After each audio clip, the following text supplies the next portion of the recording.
some of the most successful entrepreneurs are deeply broken inside because it's from that place of wounding and brokenness that they use that as fuel. What are other people thinking? What does my partner think? What does the world say about me? Maybe it shows up only a couple months, like times of year, out of the year, but it's still a strategy that your nervous system turns to. This person does not have power over me. This fear is no longer controlling me because, one, I've named it and recognized it and befriended it. What I do helps men because it's a tangible gateway to you getting what you actually want out of life. All of this is really just to facilitate us embodying that together. Welcome to another Inner Edge podcast episode. Today with me, I have Dominic Vetuschi, and he is a nervous system coach specializing in accelerating his clients' growth and purpose. Hey, welcome on the show. Thank you very much. It's a pleasure to be here. I'm so happy that we're doing this. Yeah. I mean, look at this. This is beautiful. Thank you. Yeah. So as always, we're going to go through what you do, how you got here, and then my favorite part is going to offer an exercise. So let's jump on in. So as always, tell us who you are and what do you do? Wow, great. Great place to start. I'm Dominic, and I help people with their nervous systems in a to put it very simply, there's a system and structure to re-regulating the nervous system over time, right? And just getting down to the roots of what interferes with our deepest joy in life. And first of all, identifying all those things, right? Befriending them, getting to know them in a really deep way. And then having a formula and having an actual step-by-step way that you can go and utilize that in your life every time it comes up as a resistance to what your purpose is, what you're aiming to bring to this planet. So it's really cool because when you go back and forth between those two things, right, having kind of a reclamation of who you are, reclaiming your own self through working with the nervous system, and then having a devotion to your purpose in a very systematic way, you end up with embodiment of your biggest self, right? Those are the kind of the three pillars I work with. Okay. Right? Reclamation, devotion, and embodiment. And that's the formula. 1 + 1 = who you really are. Yeah. Full time, baby. Wow. I love it. Yeah. Yeah. So it's really fun because, we talk a lot about sometimes in this work, like shadow work, right? And getting to know these strategies that we've developed over time to protect ourselves is a really useful tool to real-time programming and processing of those things, like identifying, being present, and having the real-time regulation when life becomes a little bit challenging for us. Right? When we're inevitably met with the challenge of we know who we are, right? We have a deep sense of that, but life presents us with, okay, but what about this situation? What about this scenario that you weren't expecting? And what about this old wiring that for most of us is going to come up at some point when we're expanding into a bigger version of who we are, when we're learning to take a more courageous step into embodiment. It's going to be a process. There's going to be some discomfort, but it's going to be fun and easier when you have someone to walk that road with you, when you have community and when you have a system. So that's essentially in a nutshell what I provide for people. Great. So let's go over in a like more depth of like the three sort of pillars that you work with that you mentioned. Yeah, sure. Yeah, and give like an example of like what is each one. If a guy was in that state, what does it look like, and how do you work with that? Sure. So let's start with reclamation, because this is all from the yogic tradition, right? These are all tools, and there's basically tools that we can use that were written down and taught and reproduced in like a very, very clear way for a very long time. And we just know over time, these work on your nervous system. These work. Yeah. There's repeatable effects and outcomes. And today we have it packaged in a lot of different ways. Breath work. You go to a studio, you might do some stretching, asana, right? Or meditation. And those are kind of the three pillars to how this actually manifests when you're practicing it. But most men have an issue with one of these, right? They don't like doing the stretching. They don't like sitting, right, in meditation, or they think breath work is whatever, overrated or doesn't work for me, or have breathing issues or something. So encountering those resistances and learning to build a formula that works for that particular man, because really there's so many tools and techniques that there's a way. There's a way. If you think yoga is not for you, it's just you haven't found the right way to apply it to your body and your nervous system. Yeah.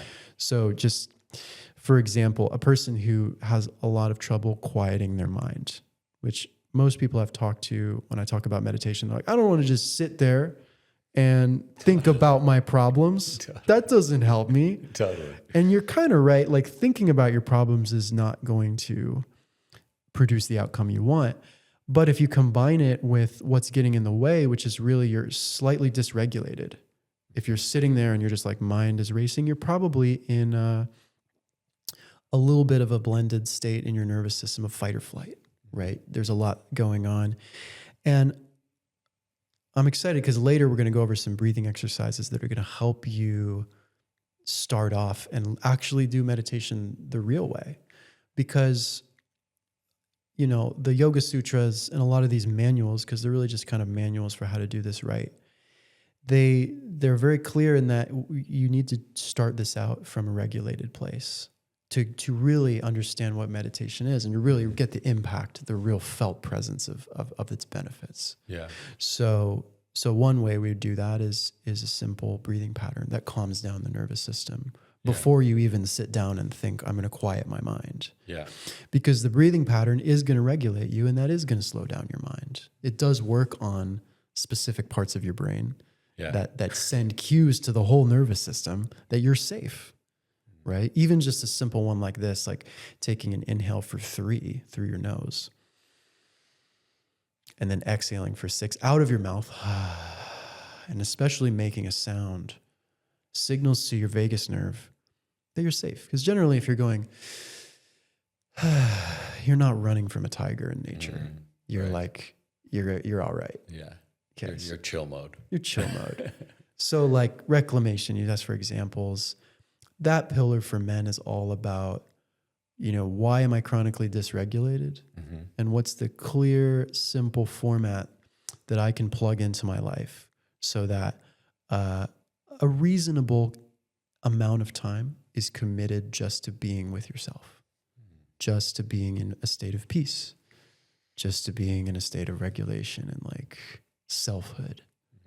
And that goes a long, long way. Long way. Yeah. A quick 30 minutes to an hour in the morning of just pure presence. It's going to make your day and your whole life a lot different. And a lot of men don't see the value in that, so they don't do it. And they don't see the productivity of that.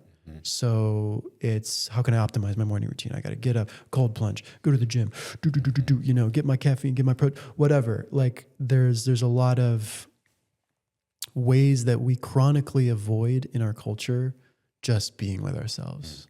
So it's like the first step is figuring out how can you plug in that into your life, and how can you do it in a way that you actually enjoy and that works for your particular body and your nervous system.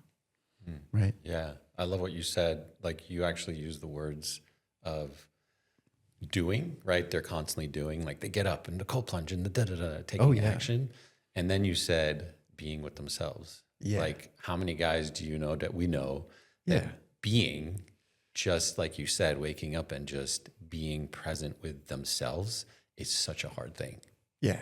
It's the scariest thing. It's the scariest thing. Because if I do that, then I'm not going to be all these things I claim I want to be. Right. Yeah. Yeah. Yeah. And another thing that we do in this pillar of reclamation is understanding and mapping out the strategies we have for protection, right? Because we have core needs as human beings. We want approval. We want acceptance.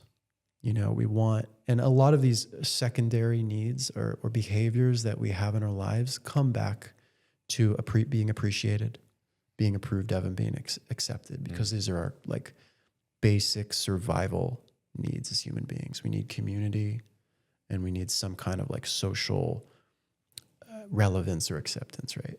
Yeah, big time. And so when we look at our nervous system patterns, right, our parts, a lot of times we can get to the root of really just being present with that dysregulation, right? Like if we have an active, like, oh my gosh, I'm feeling really anxious right now, which a lot of men do and just cover it up, right? Yeah. If you can enter a state of awareness in that space when you're having this, like, oh my gosh, I'm feeling really activated, I'm feeling really nervous around this situation, this person, understanding and having the quietness inside yourself and building that muscle over time of, hold on, let's take a step back when my heart is racing. Hold on, let's take a step back and look at and ask, what's the core need that's not being filled right now? And that takes a little time to do well, to have it be kind of an automatic muscle that operates in your life. But once it's there, so many things open up for us because we're not blocking ourselves and protecting ourselves from reality, from real life, and the abundance of it, the beauty of it, the possibility that we can really be present in now that we are functioning primarily in a state of resonance with who we are.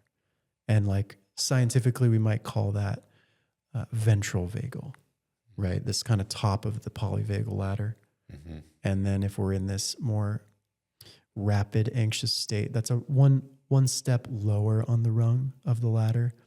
And then if we become chronically overwhelmed and unable to regulate, we'll go a little bit lower on that ladder into a dorsal vagal, which is kind of a shutdown. Mm. And for each of these steps on the ladder, there's different practices we can do and different ways we can use our breath as well as our focus to bring ourselves gently out of those things and more consistently into that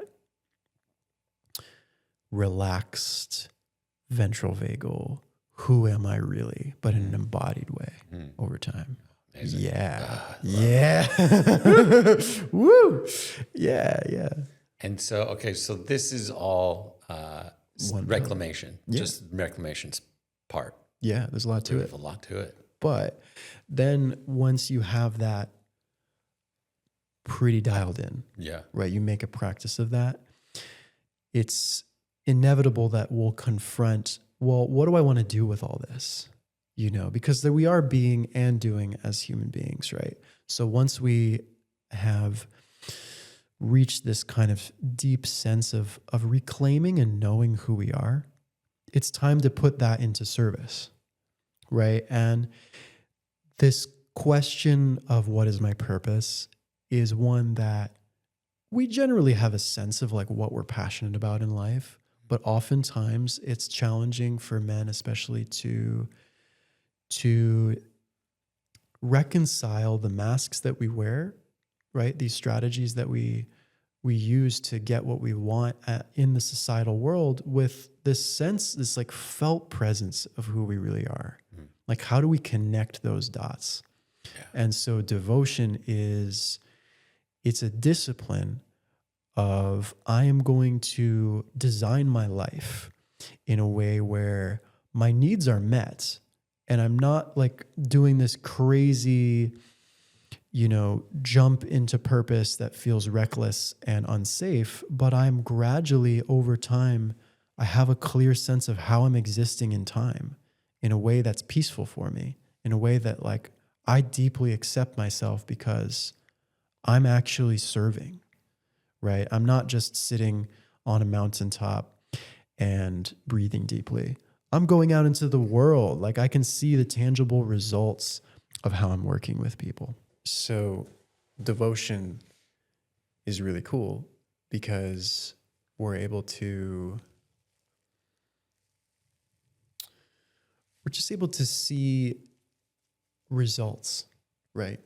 And not results in this way where we're constantly hyper concerned with the metrics of things, but it feels more like a game that we're playing from this place of regulation. How do I want to serve? How do I want to show up? And am I doing those things? And are they giving me the results that I think I want to have from them? So it's a system of measuring that, and it's a system of progressing to greater and greater challenges that we can adapt our nervous systems to, right? So it's a feedback loop between these regulation practices and then actually having the consistency and the accountability to show up in the world with that, because that's what a lot of us want. And we're all entrepreneurial in ways, whether we have a career at a specific space, workplace, or whether we have our own business. We want to see that we're showing up in those businesses and authentically in that purpose and that career of ours, whatever that might be. And we want to see that we're also not sacrificing who we are in order to show up in those spaces. And if we are, what would happen if we just showed up slightly differently? And how would that feel? And what surprises would be there if we, for example, spoke with a client or a coworker in a different way that felt more empowered to us, instead of, I need to fit into this mold or go into this different nervous system state in order to achieve a need, right? What if we just were already so embodied and enough and regulated in a consistent way that we showed up with that energy, with that regulation, and people were like, oh, this is who Dominic really is. Oh, this whole time I thought he was, but wow, when you really show up without those masks, you're so powerful. Like you're so grounded and so much more than we thought you were. Yeah. That's been my experience. There's a more of a depth of who you are or who I am. Yeah. When we play in that game. Yeah. Versus the game of like, do you see me? Can you, can you give me some approval? Can you give me some feedback? Like, great. So we heard about reclamation, and then the second one was divine purpose. Devotion. Yeah. And then the middle one is when you are tuned in and embodied. Yeah. And then you're just doing it. You're just doing it. You're just living. You're just living. That's the beauty, is like these two things loop together. Yeah. And then you start to see, okay, this is how I'm showing up. And then it becomes more of, being accountable to that and recognize the embodiment piece is recognizing when one of these things is out of balance. Yeah. And then holding those two pillars with awareness and grace. Yeah. I love it. He loves it. I love it. Beautiful. Way to. So let's hear a little bit about how you got here. Yeah. Like what led you to practice this, study this, like embody this in your own life? Yeah. I mean, like many of us, a lot of my life was painted with chronic dysregulation of one kind or another. And I never really was a big anxiety guy. Mm-hmm. I was mostly a depression guy, like in my early days. And the reason for that is I didn't like existing in that discomfort of the do, whatever, like, accomplish things. Yeah. I generally was really good at hiding that from myself. So I needed, in order to be who I wanted to be in this life, discover what worked for me in order to uncover those things. And so for a long time, I was really into meditation. But there was, meditation doesn't always lead to execution. You can have a lot of great inspiration, ideas. You can feel really peaceful. You can walk right outside and somebody triggers you or reminds you of something that you didn't live up to earlier in your life, like all these different things. And then all of a sudden you're subtly back into that dysregulation without noticing it. right? So those were the masks that I had to uncover.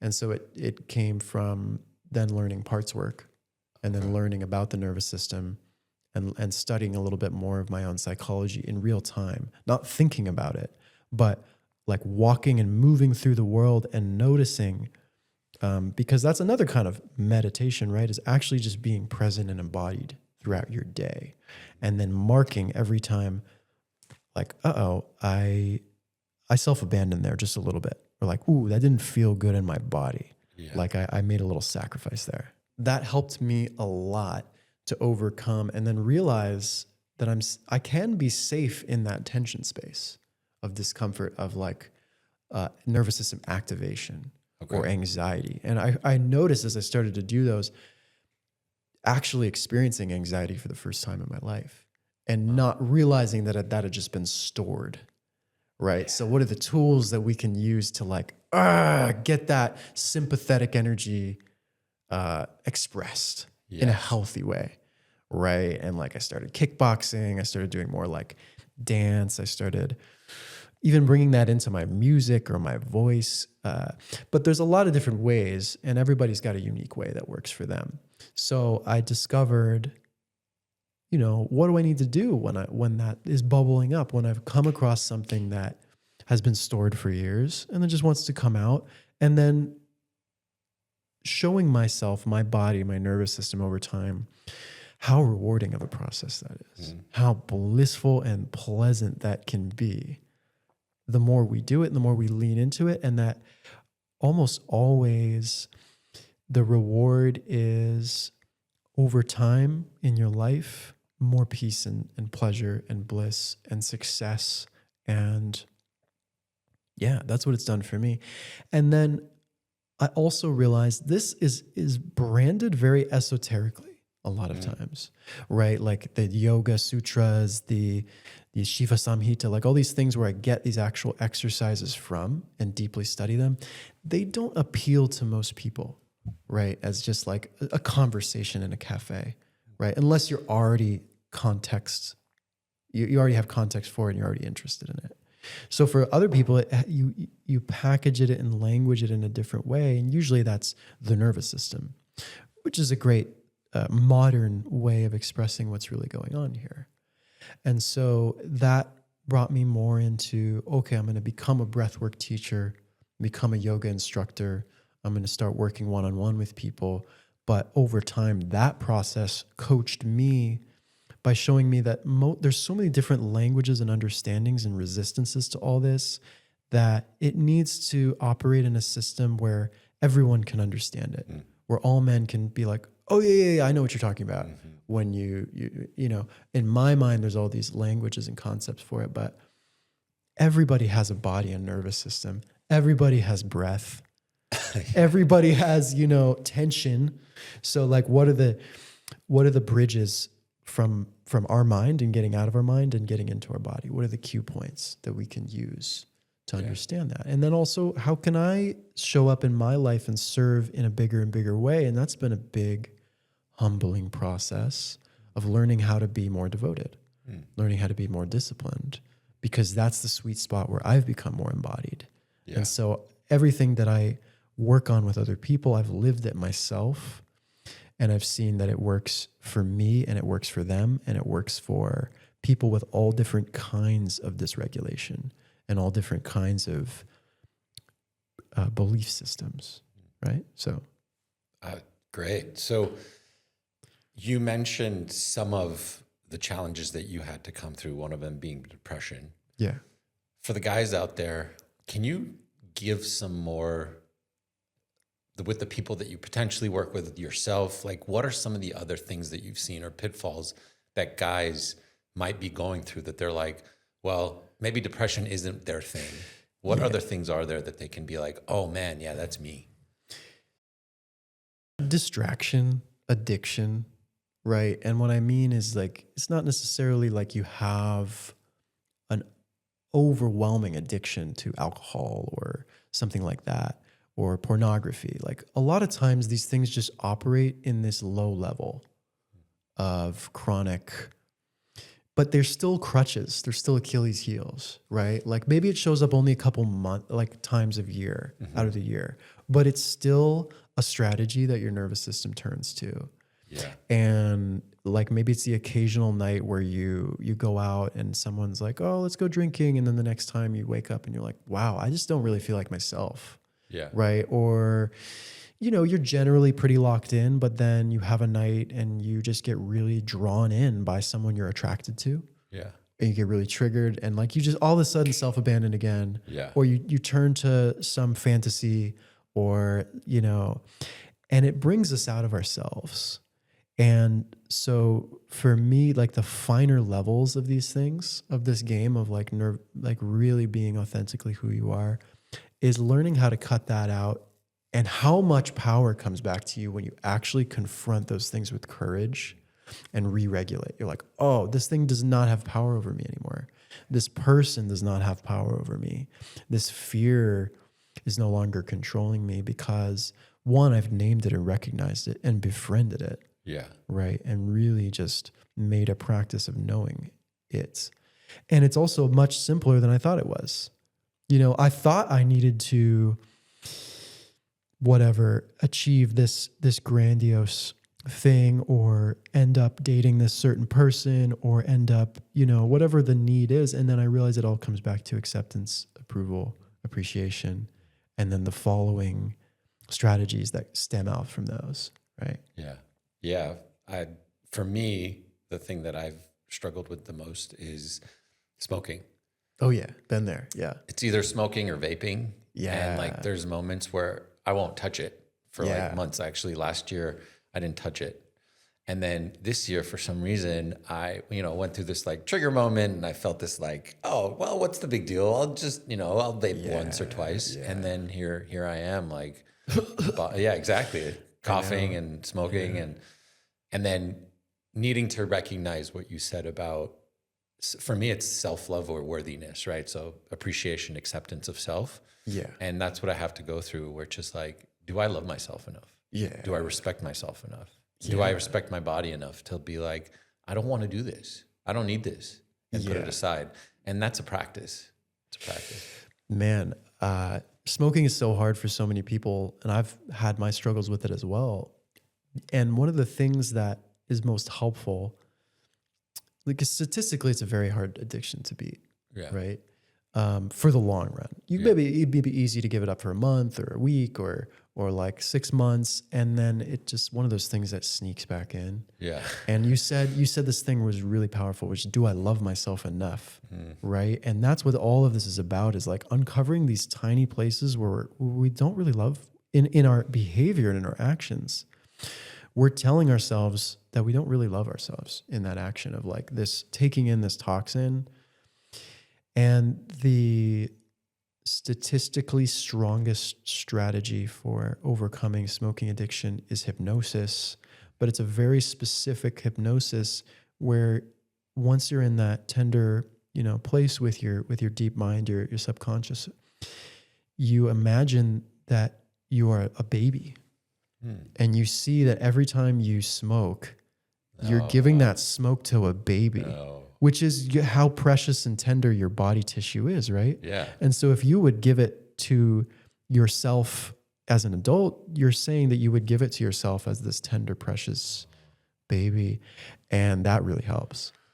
Oh, I feel that already. Yeah. I'm like, wow, I want to give my little baby, right? Wow. And even if you plan to have children someday, like just genetically and the way you're altering your cells and damaging, like you essentially are... You need to protect your lineage, right? And even just the way we behave with other people and we treat ourselves differently when we're embodying self-love day to day, right? So that's the real thing.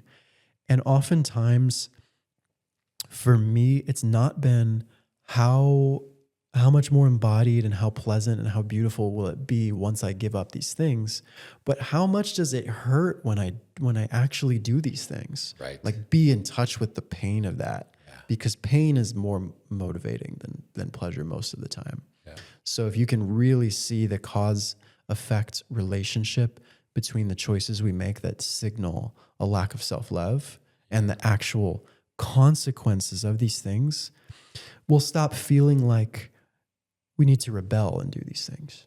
Right. Like, oh, I need more freedom. Forget it. I mean, we're just one night, Exactly. just one day, whatever porn bender, or like cigarette or whatever thing that is your crutch. Yeah. Yeah. And then you realize, oh, well, there's a really clear outcome from this. So will me in my full self and will and awareness still choose this? And like you even recognize in those moments when you do choose it, you're like, yeah, I'm choosing this fully in my awareness and power. Yeah. And I'm going to see what happens. Do I like it or do I not? And 9 times out of 10 for me, with that one especially, in overcoming that one, is I don't actually enjoy the feeling of it. Yeah. It was the dopamine. During. Yeah. It was actually the anticipation is the most addictive part. Yes. The dopamine signals right before the addiction. Yeah. And it's the same probably with sexual compulsion and other things that men struggle with a lot. It's just the craving and what we think it's going to bring us, freedom, pleasure, right? And then realizing these things are not as important as my overall health, my overall wholeness. Yeah. For me, one of my teachers, Sean Roop, he talks about before, during, and after. Yeah. The idea, like, okay, when I'm thinking about something like smoking a cigarette or vaping, when I'm thinking about it, is there excitement?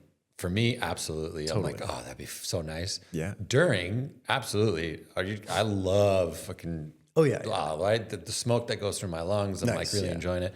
Vaping, yes, but not a cigarette. Cigarette, like when I'm smoking it, I can sometimes be like, this is disgusting. Yeah. But then the after you're just like, I'm like dry mouth, coffee, it's chest hurts. Yeah, exactly. Yeah. So I love what you're sharing about like loving our bodies and really like make what you said about our mind. Yeah. The dopamine, the like thought pattern of like, oh yeah, for me, I ruminate about the cigarette, or I ruminate. I'm like, okay, can I just put it aside and not be stuck in the thought loop of, oh yeah, just smoke. It's okay. You're going to be fine. Just do it. Yeah. And so I think the 2 tools we have in our toolkit is, one, the days that I start out with like the deep time with myself. Yeah. I'm so much less likely to fall into a pattern like that. Like I just am anchored in a deeper place of like resonance with myself, and my nervous system muscle is stronger for willpower. Yeah. And that is a limited resource. We only have so much will throughout the day, strong will, right? It is actually just neurochemically, we only have so many decisions our brain can tolerate before we start acting from lower parts of our brain, right? Like more primal, instinctual parts of the brain that just seek pleasure and dopamine. Yeah. And like you said, the second tool is that momentary confrontation with the discomfort of leaving that thing, taking a break from the thing. Yeah. Like, and my phone is a great example too. All of us, like, it's so much pleasure, reward, light, stimulation, everything. So I have an app set up on my phone that prompts me to take a pause before I do anything on Instagram. Oh, I love that. You got to wait 15 seconds. Cool. And then if you go on a second time, you have to wait 45 seconds. Oh, nice. And then if you go on a third time, you have to wait a minute and a half. Oh, so I'm just sitting there like, hey, the sun's nice today. Maybe I want to go for a walk instead, you know? Like, and so that's one of the ways that we can interrupt the dopamine cueing is, like you said, setting something aside, taking a break. And if you still want to do it 10, 15 minutes later, that's your choice, right? But it's going to be from a different part of you than the like pure craver part of you, right? Like the dopamine just like, almost don't feel like you have control over it, right? Yeah. Oh yeah, sometimes. Yeah. What's the app called? That's called Opal. And there's a free version where you can set up like time blocks throughout the day. So you can still like, scroll a little bit when you're done with your work day if you want, or like, balance. But the main part there is training your nervous system to be comfortable with pattern interrupt. I love that. And to set up systems in your life where you're really just, you're protecting yourself from your greatest weaknesses, not in a like avoidant way, but you're just setting up systems that really allow you to operate and stay in that place of fullness. Yeah. Yeah. Yeah. State of fullness. Stay in the fullness. Yeah. Great. So this is phenomenal. I love this. So let's dive in a little bit about, because this podcast is very specific towards men. Oh yeah. What are some things as to how what you do or the work that you've mentioned support men specifically? Like, why men? Yeah. So I think as a man, a lot of the challenges are we move through the world operating from these patterns in order to accomplish the things we think we want, when in reality, a lot of the things we want and need are found within ourselves and within our bodies and nervous systems. Yeah. And then when it comes to greater and greater accomplishments and missions that we feel we're born on this planet to carry out, I think a lot of men struggle with, I haven't done enough. A lot of men struggle with, my family, what are other people thinking? What does my partner think? What does the world say about me? And those are valid concerns, but in order to actually carry through and embody the person we want to be, it starts within ourselves.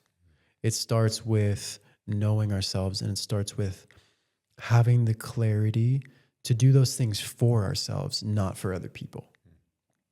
So what I do helps men because it's a tangible gateway to you getting what you actually want out of life, right? Not what you think you want, not what your mind and your body and society and someone else is telling you want, but really knowing 1,000% in your body and nervous system, this is who I am, this is what I do, and this is why I'm doing it. And that's you. No one can take that away from you once you've really locked it in. And nobody can tell you otherwise. No advertisement, no person you're dating, no part of your family. Like, they can tell you what they think, but you have the power to say, cool, this really resonates with me. That feedback you're giving me, that's good advice. But that other part, I think that's your stuff. I'm gonna leave you with that.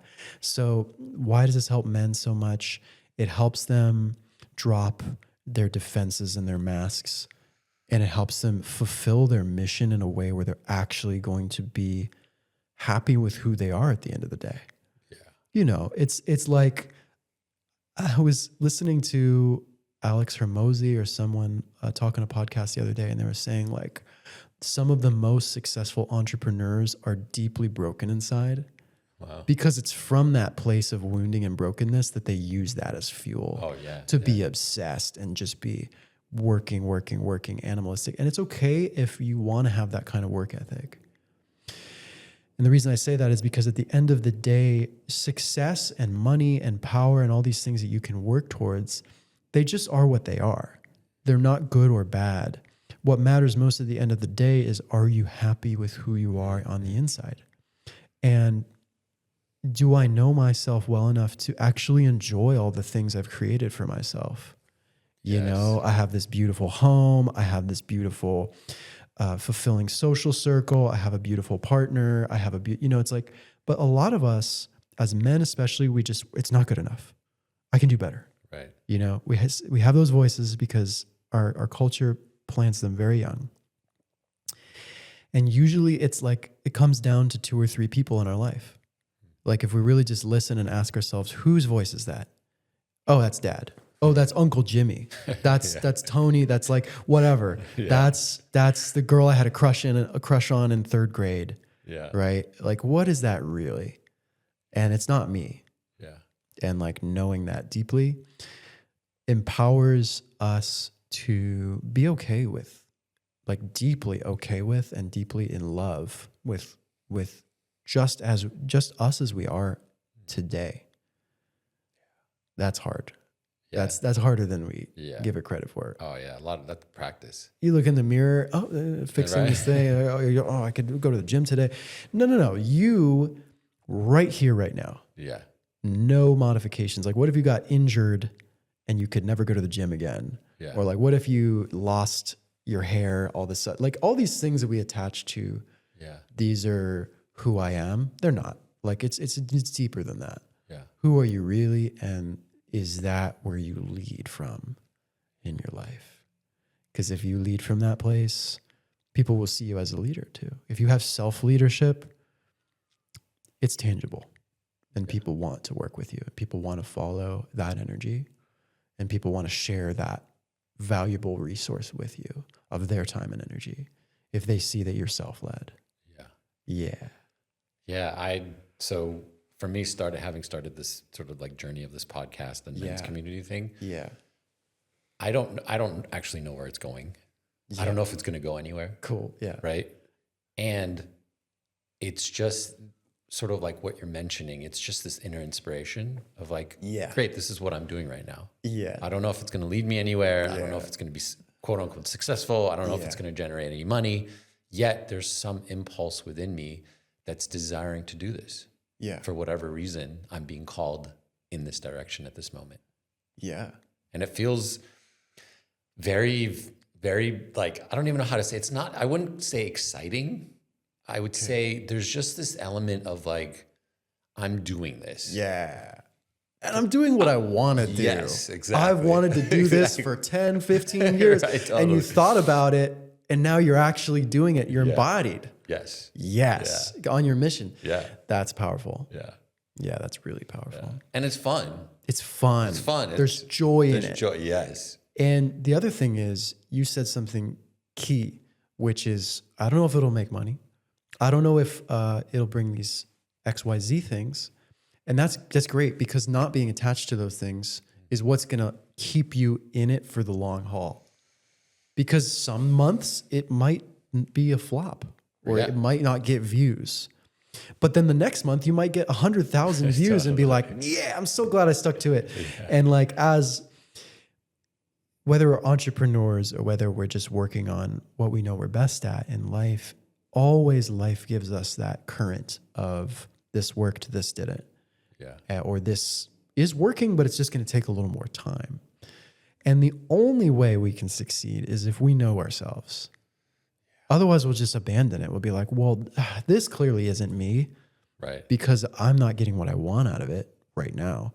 But the most successful people on the planet have that ability to delay gratification and realize also that what they're doing is not for a specific outcome.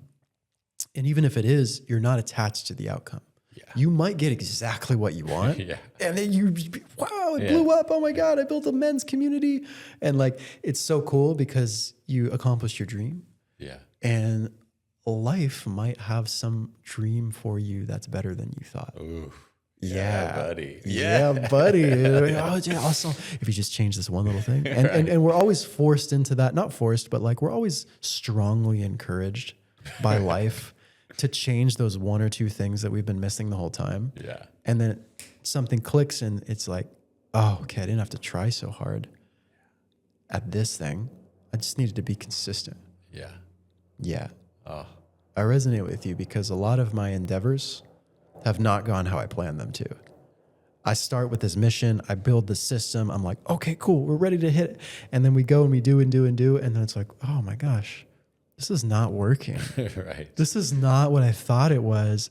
And then we realize a year later, whoa, but look at the seeds I planted. Yeah. Look at the fruits that are coming from all of the unexpected grace of me just showing up in devotion.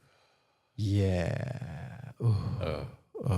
Feels so good. Yeah. Oh, those words like melted me. Showing up in devotion. Yeah. Just showing up. Just showing up. Showing up. Showing up. Yeah. Feeling safe. Yeah. Trusting yourself. Yeah. Knowing the world has got you and you've got you. Yeah. Oh, my goodness. Oh, all right. This is amazing. Like, I think we dive into what is the exercise that you want to share with us? Let's dive into that. Let's talk about it a little bit. So tell us what the exercise is. Yeah. What is it about? And the steps. There's two parts of this. There's a warm up, and then there's the actual breathing. Most of the listeners have probably heard about Wim Hof and Wim Hof breathing. Mm-hmm. And sometimes when you do Wim Hof, you do a breath hold at the end. Yeah. And the breath hold is great because it's a test of how deeply are you surrendering. And by that, I mean the things that actually physiologically keep us from holding our breath longer is usually tension in our head and neck, tension in our chest and abdomen, and then the relationship between our mind and the part of our brain that's telling us, you're going to die. You're going to die if you don't breathe in. And the reason I mention that is because if you have the level of regulation in yourself where you can hold that discomfort with that part that's screaming at you, you're going to die. Not only will you increase your breath hold as like, okay, cool, look at these metrics, I'm going up. You are training your nervous system to respond to the deepest primal fears in your life with presence, grace, relaxation. That's gold. Gold. That's gold. That's going to go so far in confronting your deepest fears in life.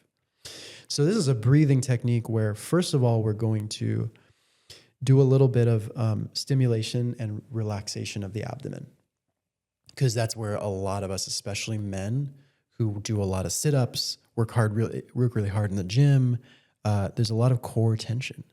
And also guys who sit at desks all day, we're like chronically, our pelvic, this whole system is like, can be very easily messed up and chronically tight. So we're going to do an exercise that relaxes that. And then we're going to see how that changes our breath. Okay. So it's very simple. It's a breath hold where we're going to have a nice, easy posture, right? We're going to start with our root and really get our pelvic tilt proper. Then we're going to stack all the way up the spine. We're going to have a nice open chest with our shoulder blades pulled apart. And we're going to be doing that relaxation breath the whole time that I told you about, which is that in through the nose for 3. And then it's that exhale with a sigh if you want, or just at least a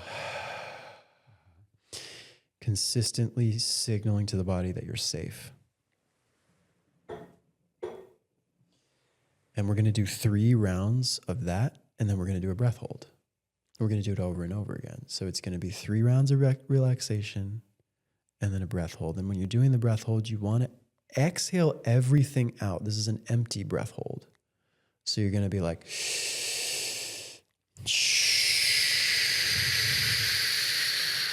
totally out. And then you'll notice your diaphragm, your abdominal tissue, automatically kind of creates a vacuum when you're totally empty. Yeah. You want to hold that vacuum without tensing the muscles. And that actually relaxes your pelvic floor. It goes into these muscles here. It affects the muscles in your head and neck. It's all connected, the fascia and the tissue. So we're working on seeing how soft we can get the belly and the abdomen. So on the exhale, yeah, because there's times when on the exhale I feel a tightness. Yeah. So what you're proposing is on the exhale, relax that tightness in your abdomen. Okay, great. Yeah, and this is called kumbhaka. Kumbhaka. All right. Yeah. Okay. You ready? Ready to lead us? I'm ready. Right. Let's get it. So you can do this seated or laying down. For now, we'll do it in a seat. I'll invite you to come to the edge of your seat so that you can have a nice upright spine. Let's take your 2 fingers. We're going to place them like this with both hands. And that's going to be the primary thing we're using is our pointer finger and our middle finger together. The breathing pattern throughout this entire thing is going to be inhale through the nose, nice and slow. And exhale through the mouth. Sound is welcome. Or just quiet exhale is fine. And the whole time you're breathing, really focusing on how full and relaxed can I have my chest, right? Shoulder blades pulled apart, neck and shoulders relaxed. And even how soft can I hold my belly, right? My abdominal wall. Can we let that soften, especially on the exhales, right? On the feeling that belly come sort of almost up and in when that we let that abdominal wall soften, as well as the hips and everything surrounding it. It's all connected. So let's just start with 3 of those breaths. In through the nose, we'll do it together. In and out. Nice soft shoulders and chest.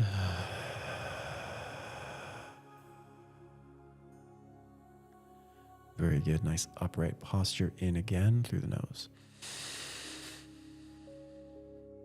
And out for 6.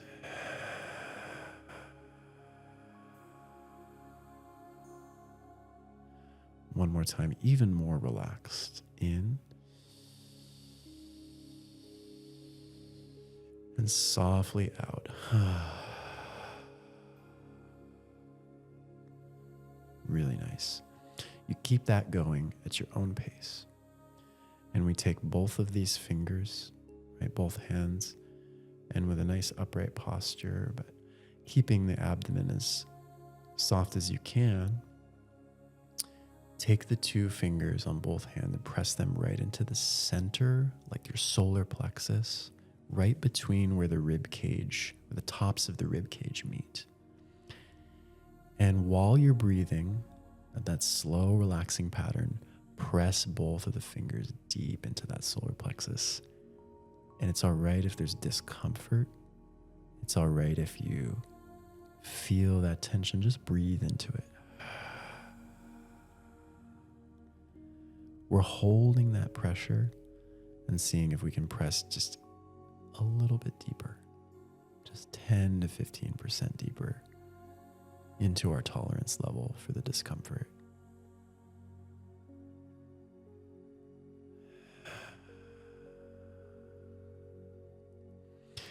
And slowly we'll move that circularly. So let's start counterclockwise. So just move small counterclockwise circles, radiating outwards, pressing nice and firm, keeping the breath smooth.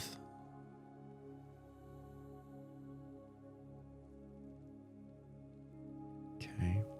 The spine is tall but relaxed. Chest is open. The pelvis is neutral. The hips, the jaw, everything's as soft as we can allow it to be. We can change directions, keeping the breath nice and smooth. So clockwise now.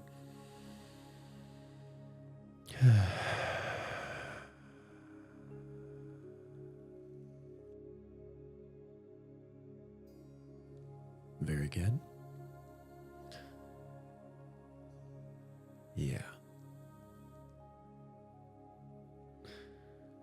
So now just take the fingers of the right hand. You can let the left hand relax. And let's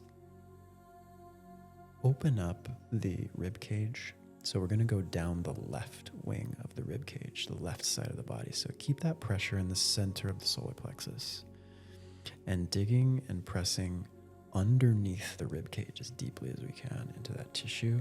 We're going to drag from the center of the solar plexus all the way down to the left hip. Nice and slow while we're breathing in for 3, out for 6. So that slow movement underneath and down the side of the rib cage. Very good. We're going to do 3 full lines.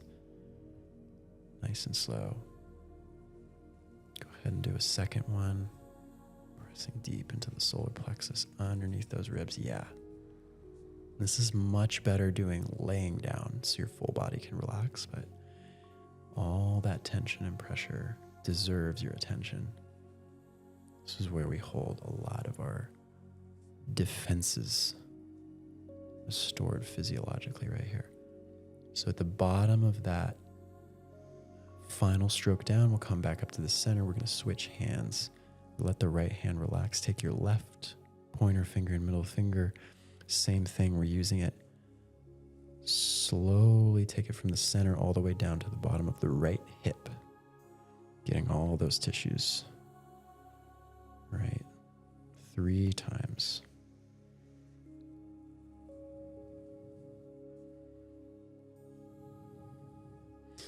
And being aware of how our neck, shoulders, and chest are responding to this. And I keep the breath nice and deep.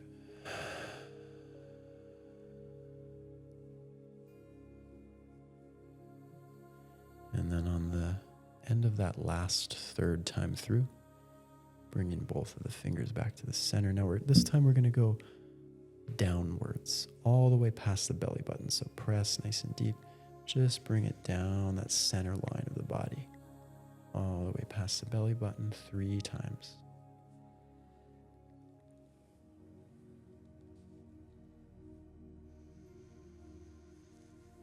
Nice deep breaths. All the way down. As much pressure as you can tolerate.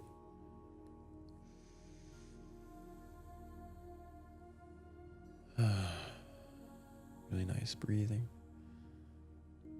When you're done with your 3rd time through, let's just take a little shake. Just a light invitation to the whole body to settle in a little bit. Nice. And another deep breath. And we're almost ready to start the breathing exercise. We're just going to bring those fingers back to the solar plexus for one last thing. And pressing with the right hand, let the left hand relax, into the solar plexus. Bring it diagonally. So in between that line of the rib cage and in between that straight line up and down, there's that extra area that we haven't touched yet. And we're going to take that, press it in, draw it in a direct line down to the hip bone. Right? Again for 3.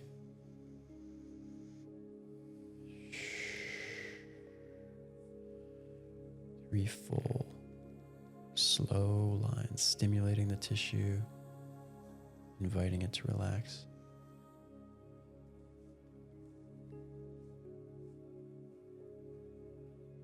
Very good. Let the right hand relax.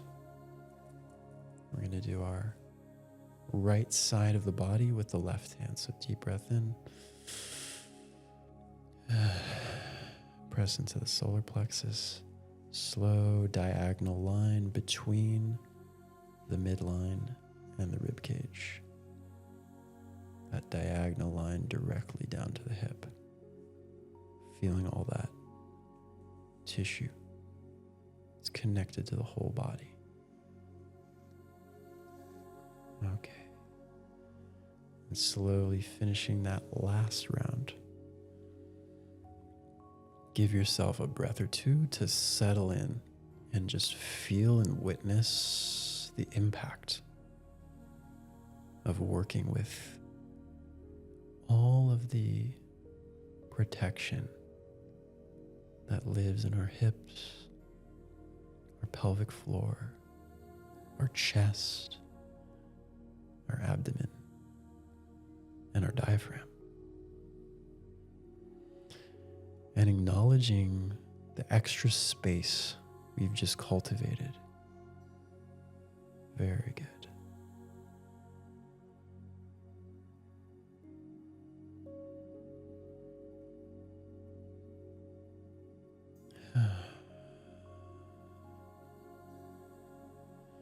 So now it's time to come to a tall seat. For me, I like my sit bones at the edge of the chair so I can sit up nice and tall, anchored down, feeling the pressure of your feet against the floor, feeling the pressure of your sit bone against the seat, and then stacking up all the way, feeling the spine stack, feeling a neutral pelvic tilt Like there's a bowl of water that's not spilling forward, not spilling backwards, right? Climbing up the spine, soft belly, tall spine. When you get to your chest with your awareness, feel the backs of the shoulder blades slightly pull apart, right? So that our arms are almost stretched or pressed just gently outwards in both directions to your left and right side, right? And that opens up the top of the chest. And then scanning upwards to the neck, the shoulders, and just giving them permission to soften.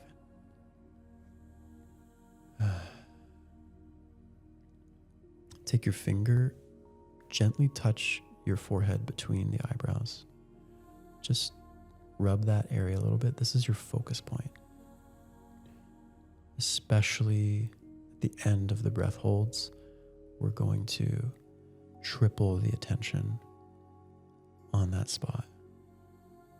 And during the breath hold, we want to focus gently on the body and where it's tight and where we can surrender more. So you can release the forehead. Bring your hand back down. And we'll start with our regulation breath. So inhale for 3 through the nose, deep into the belly. Out for 6. Feel that belly nice and soft on the exhale. Inhale for 3. And out for 6. Soft, soft belly. Tall spine. Inhale for 3. And out.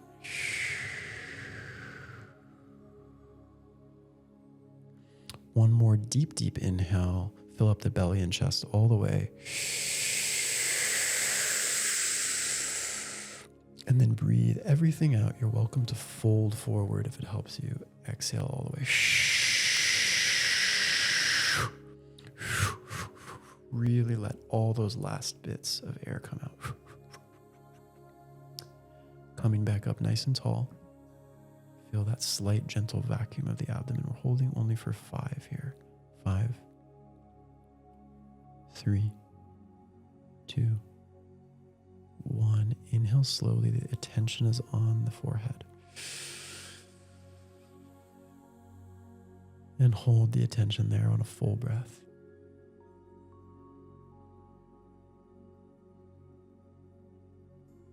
Softening the attention back to our relaxation breaths. Inhale for 3. Exhale for 6. Keep the whole body soft and relaxed. Inhale for 3. Through the nose and exhale through the mouth. One more, a little bit deeper on the inhale. See how full you can get. Soft exhale for 6. Now preparing for the breath hold. Deep inhale into the belly, into the chest. Fold forward, let it all out.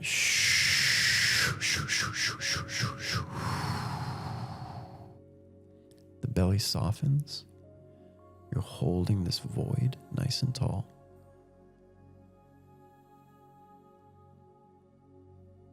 Hold for 5 more if you have it. 5, 3, 2, 1. Inhale through the nose.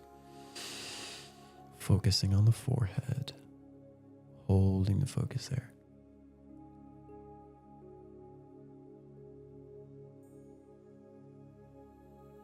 Gently relax. 3 more relaxation breaths. And we'll do our final breath hold here. So inhale for 3. Out for 6.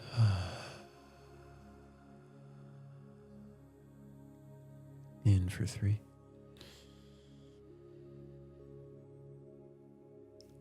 Out for 6.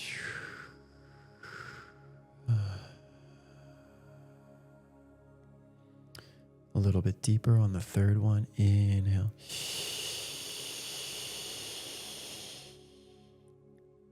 And exhale.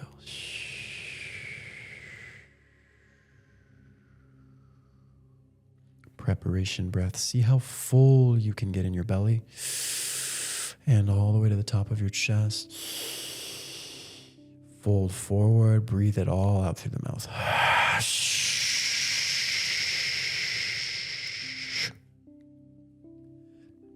Nice and tall.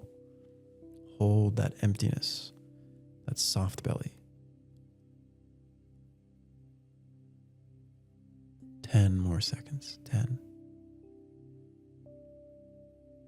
Relaxing. 5, 3, 2, 1. Inhale through the nose to the third eye. And hold the attention there.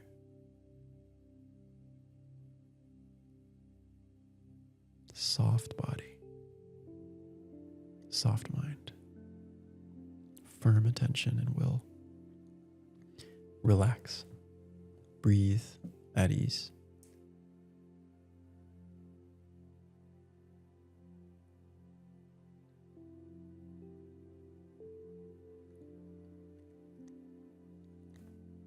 Take a moment. Acknowledge how you feel in this moment.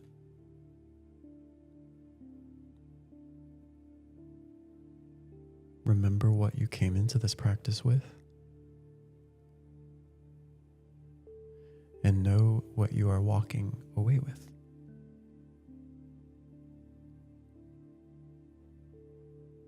And give yourself another moment to just anchor in everything that you're feeling. And take your time when you come out of this to keep this awareness with you as you go about the rest of your day. And this is also a great time to practice meditation. It's right after this, so. Thank you. Thank you. Yeah, that was, I'm feeling very relaxed. Yeah. I'm definitely noticing my energies all around my third eye for sure. My forehead. Yeah. And I noticed in the abdomen exercise, my left side had a lot more pain and tension than the right. The right side seemed a lot more like easeful and not much pain, or tenderness, I would say, when I was pressing into it. Yeah. So with something like this, how often would you recommend someone do it? It's really good to do it every day. Okay. Yeah. If you can commit to it, it's really powerful, especially the massage. Breathing exercise, do whatever serves you, right? Whatever you like doing. I would do it every day. I do it every day. You do it, okay. And the abdominal massage, by the way, please do it lying down if you can. And please use coconut oil or something. It's going to go a lot deeper. And take your time with it.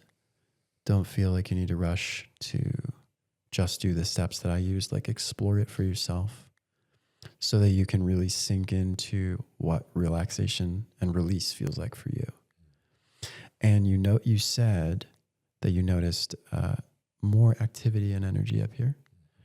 And my third eye, I'm totally like buzzing. He's buzzing, yeah. So it's good to ground yourself after this too. Yeah. But that is the purpose and intention, is to take a lot of this physical, frenetic excess energy and bring it, just anchor your mind and your will so that you choose what you do with that creative energy, that physical force that a lot of us men need healthy outlets for. Yeah. Oh yeah. The other thing that I noticed was on the breath hold. Yeah. I knew this was going to happen. That's why I also mentioned it before, where it's like tightening my stomach instead of relaxing it. Yeah. It took me a few seconds to be like, oh, I'm holding, let go. Yeah. So then I'd have to like actively relax my stomach. Yeah. And then I was like, oh yeah, now I'm doing the hold, the breath hold, but not the stomach hold correctly. It's really important that you bring that up. Yeah. Because especially in this mindset of accomplishment, the temptation can be, oh, I need to suck my belly in. Like, oh, I need to force it into. That's wrong. That's not what we want to do. What we want to do is see how soft we can let the belly be. And that's an outcome that comes from breathing out fully, like truly being able to be empty. It's just going to naturally happen as a vacuum is lifting the diaphragm. Yeah, it's softly rolling up versus like I need to, right? Like force it up there. Yeah. It's a practice. Yeah. It's a practice for sure. Yeah. But that's so good for the pelvic floor. If you actually do it from a place of relaxation, like you'll notice, oh, some men will struggle with premature ejaculation or just other kinds of sexual compulsion and dysfunction. And getting the pelvic floor really relaxed and healthy is great for both men and women for all of those issues. Yeah, really helps. Just you feel safe in your body, safe in your expression, safe and regulated in your creativity, your sensuality, your joy, like, come on now. Who doesn't want that? Oh, yeah. Oh, yeah. Yeah, bring it. There it is. So, yeah, if you have the time for it, and I would recommend you make the time for it, try this for a week, 3 days even, every day, just a couple minutes. Get out of bed, get some water, do a little tummy massage. For me, I feel so much happier the days that I do that. I'm like, oh, everything's good. Everything's cool, man. And life happens, but like, I'm just like, cool. Like I'm able to regulate way easier when this part of my body isn't trying so hard to protect me, Yeah. Yeah. Absolutely. Absolutely. Well, yeah. Beautiful. Thank you for leading us through that. Thanks for taking the time to do it. Yeah. Great. Yeah. So practice it, try it. Try it for a week, see what happens to your body. All right. So now that you've seen Dominic lead us through a beautiful exercise, what's your current offer? What are you offering right now? What are some things that you're putting out there, and where can they find your work? Yeah. Instagram is free.somatics, free somatics. And my website is mindright.biz. Get your mind right. Nice. I like that. And Solomon will put details on how you can reach out to me directly. The main offerings that I have, starting from the simplest ones, is I have an accountability group. So if you're wanting to, and this is free, if you want to just build a daily routine, and you're committing to like 5 minutes of meditation or breath work or whatever it is that you're committing to in your life, this is a commitment accountability group you can contact me about. And all you do is when you've done the thing you're committed to, you just put a little emoji in the chat.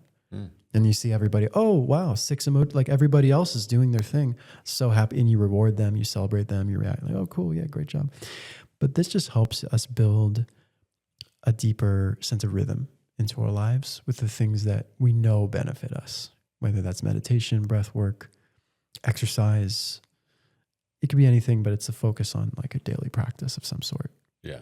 So that's the free offering. Anyone can join that, and the more the merrier, as long as you participate.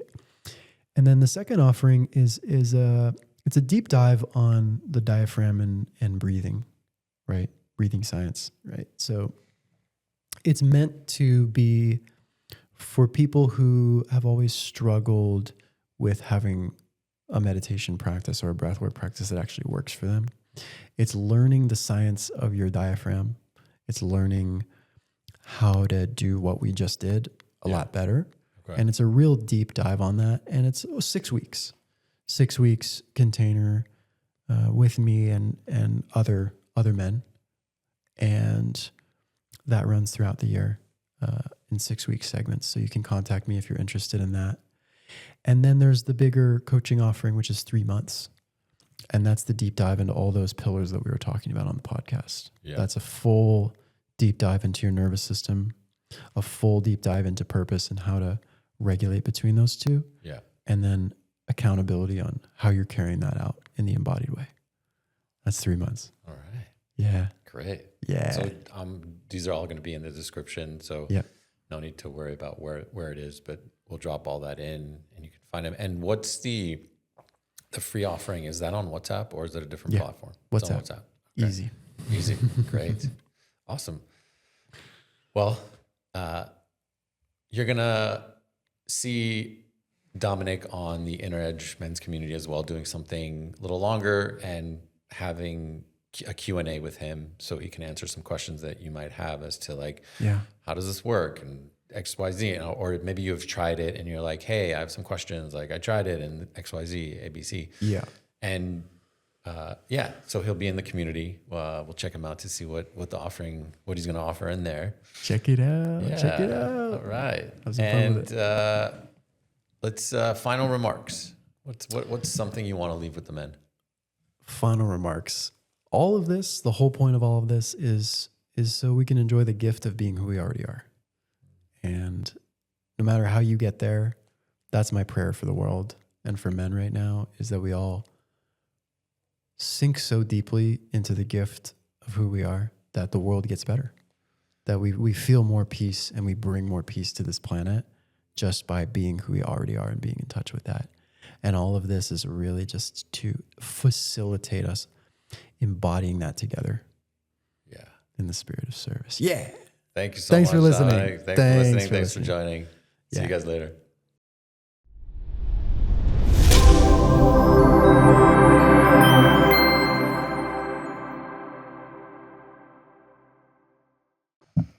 Nice. Yeah. A good one. It's a good one. It's a good